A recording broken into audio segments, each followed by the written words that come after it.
Hi పిల్లలు, నా పేరు లక్ష్మీ శైలజ. ఈరోజు మీకు చెప్పబోయే కథ వేణుగోపాలకృష్ణ గారు రాసిన ఎవరు బలవంతులు. కథలోకి వెళ్దామా మరి. అనగనగనగా ఒక అడవి ఉండేది. ఆ అడవికి రాజు సింహం. ఆ అడవి చాలా పెద్దదిగాను, రకరకాల పళ్ళు కూరగాయల చెట్లతో సమృద్ధిగాను ఉండేది. ఆహారం కొరత లేకపోవడంతో ఆ అడవిలో జంతువులు కూడా చాలా ఎక్కువగానే ఉండేవి. సింహం అడవిలో ఎవరికీ ఎలాంటి ఇబ్బంది లేకుండా ఆ అడవిని చక్కగా పాలించేది. ఆ అడవిలో ఆహారం కోసం ఏ జంతువు మరొక జంతువుతో గొడవలు పెట్టుకోకుండా సింహం జాగ్రత్తగా చూసుకునేది. ఆ సింహానికి టిక్కీ అనే కొడుకు ఉండేవాడు. అది చాలా తెలివైన సింహం. సింహరాజు టిక్కీని రాజుగా చేయాలని అనుకునేవాడు. సింహరాజుకి ఒక ఏనుగు మంచి స్నేహితుడు. ఒకరోజు సింహరాజు ఏనుగు కలిసి దారి వెంట నడుస్తూ ఉండగా సింహరాజు ఏనుగుతో, మిత్రమా, నీకొక విషయం చెప్పాలి. అదేమిటంటే టిక్కీని అడవికి రాజును చెయ్యాలని అనుకుంటున్నాను అన్నాడు. ఆ మాటలకు ఏనుగు సంతోషంగా, అవునా, టిక్కీ చాలా తెలివైనవాడు, నువ్వు ధైర్యంగా అడవి బాధ్యత అప్పగించవచ్చు అన్నది. అప్పుడు సింహరాజు, కానీ టిక్కీకి ఇంకా అడవి గురించి అంతా తెలియదు, ఏదైనా ఇబ్బంది వస్తే భయపడతాడు. అందుకని టిక్కీని రాజును చేసి తనకి తెలియకుండా నేనే అడవిలోని సమస్యలు పరిష్కరిస్తాను. అప్పుడు కొంతకాలం ప్రశాంతంగా ఉండవచ్చు. ఈలోగా టిక్కీ అన్నీ నేర్చుకుంటాడు. నువ్వేమంటావు అన్నాడు.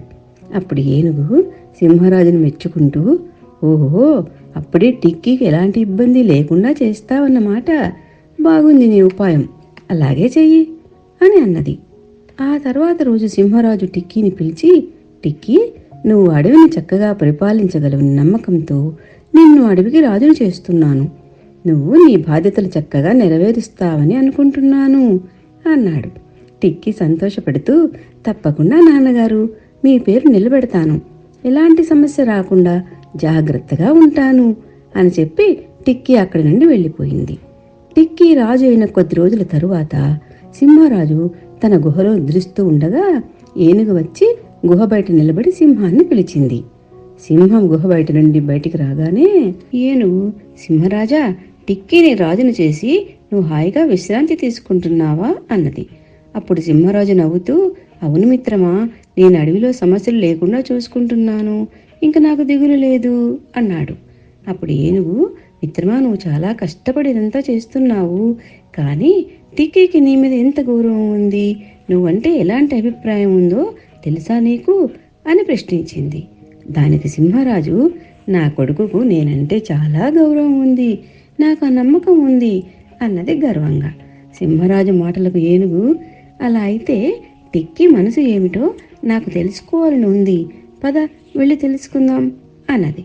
సింహరాజు సరైన పదమంటూ ఏనుగుతో కలిసి టిక్కీ దగ్గరికి వెళ్ళాడు. ఏనుగు సింహరాజు కలిసి రావడం చూసి టిక్కీ ఎదురు వెళ్ళి, నాన్నగారు, ఏమిటి ఇద్దరు ఇలా వచ్చారు అని అడగగానే సింహరాజు టిక్కీతో, నిన్ను కలుద్దామని వచ్చాం టిక్కీ అని అన్నాడు. ఏనుగు టిక్కీతో మాట్లాడుతూ, టిక్కీ, అడవిలో ఏ సమస్యలు లేవు కదా అని అడిగింది. టిక్కీ వాళ్ళతో, అసలు అడవిలో ఎలాంటి ఇబ్బంది లేదు, మా నాన్నగారంతా చక్కగా చేశారు కదా అని చెప్పింది.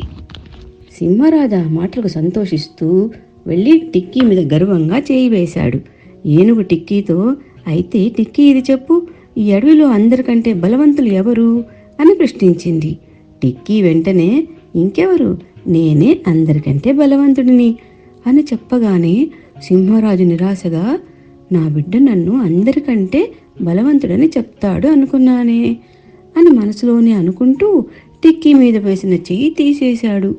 ఏనుగు ఒక నిమిషం ఆగి మళ్ళీ టిక్కీతో, అయితే అందరికంటే నువ్వే బలవంతుడివి అంటావు, ఎందుకని అని అడిగింది.